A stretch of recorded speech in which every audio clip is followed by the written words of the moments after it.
this video, I'm going to take a live monetized web app I have in production and try to use two AI coding assistants to add one simple feature, which is tooltips. And we'll see how it goes. The two AI coding assistants we'll try today are Cursor and Cline, which I'm picking mostly just because they're popular and I've been hearing the most buzz about them. And I certainly want to try many of the others, but I figure I'd start with the ones I hear people talking about. We'll be looking to improve my poker flashcard app and add tooltips to these buttons so that people know what they are. Tooltips are a standard web UX feature, such as Google Docs, where we can see if we hover over the B, we see that it enables bold. So let's get to the code. This is a React.js Next.js app, and this is our first AI tool, which is Cursor. Cursor looks a lot like VS Code because it is a fork, but it adds a lot of useful AI features.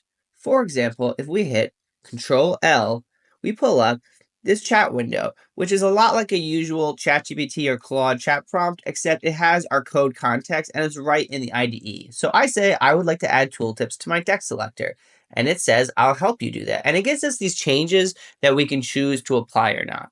But there's a few things I want to change about the changes it gave me.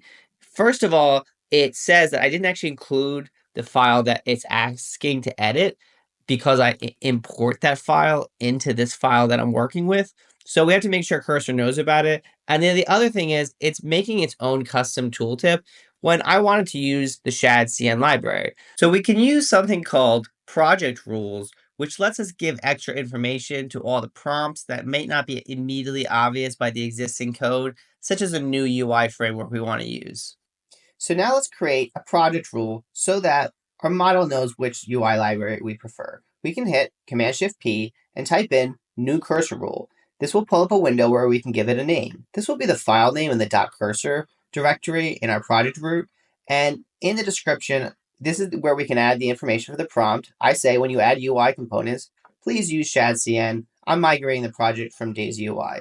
So now whenever we need to add extra information, we can @mention that rule in the same window where we @mention files, or we can click the little plus sign and add it. But since we just created the rule, Cursor automatically added it for us. shadcn requires us to run an installation in the terminal, which Cursor tells us to do, but the chat feature will not do for us, even though other features will run terminal commands. So with those changes applied, let's circle back to the app. We can see if we hover over the first button, we do see a tooltip, but it's not the exact information I want. And the bigger problem is the other buttons did not get tooltips. So it's in the direction of what we want, but not complete.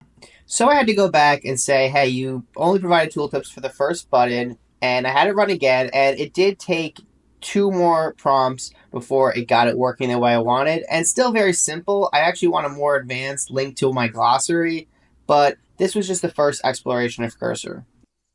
Cursor has several features to code faster with AI. Today we looked at the chat feature, which is kind of like if you talk to ChatGPT or Claude, but you were copying your code into there and then copying their code back into your IDE. It kind of streamlines that with a window pane where you can talk directly and easily include your code as well as other relevant project context that you want to add via the project files. It also has tab complete, similar to GitHub Copilot, but with a few advanced features like the ability to edit the line at the start, even if you've already written some code, not just complete the line, and do multi-line edits.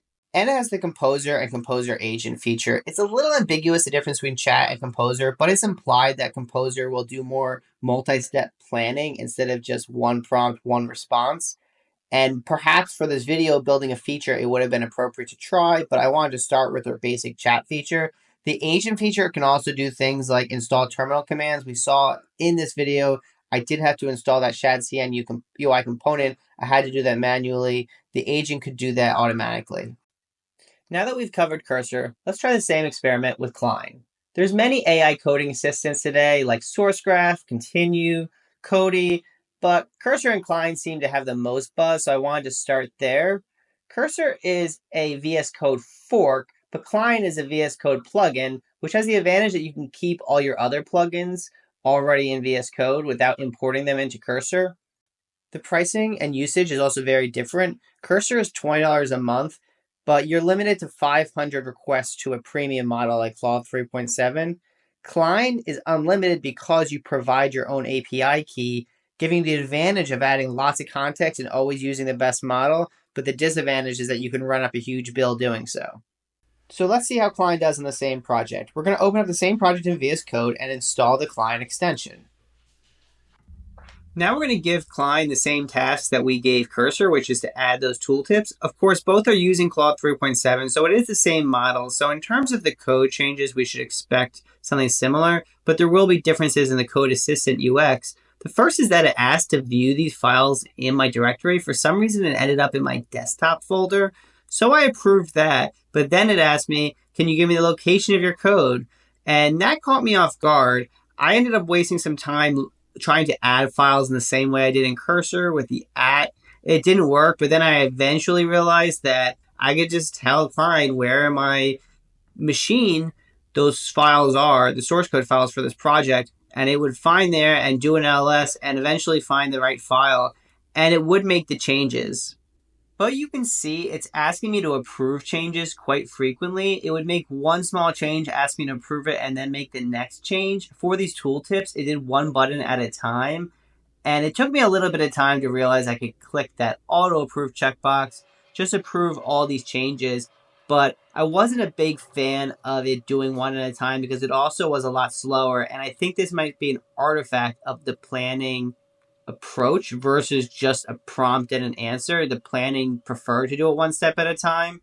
Another cool thing about Cline was that it actually did run the install command for the shadcn dependency. It got it wrong the first time. It used the deprecated package, but it read its own error message and fixed it. One last note about Cline is we do have this window here where we can see our context window and our API costs. I do really like that information, but we can see the API cost is $1.96, almost $2 for only a half hour of work. That could add up to several $100s a month. So I see how Cline can be very powerful and autonomous, but I also see how API costs can really run up for small tasks. Overall, both Cursor and Cline were able to complete this feature, although both of them took several iterations to get it right despite the simplicity of the feature and using Claude 3.7.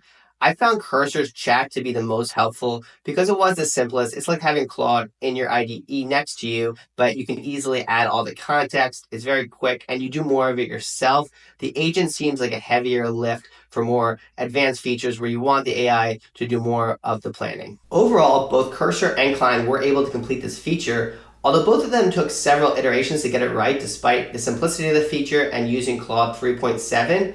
I found Cursor's chat to be the most helpful because it was the simplest. It's like having Claude in your IDE next to you, but you can easily add all the context. It's very quick and you do more of it yourself. The agent seems like a heavier lift for more advanced features where you want the AI to do more of the planning. But AI moves very fast, and since I recorded this demo, Cursor has already released a new version that consolidated its 3 features into one.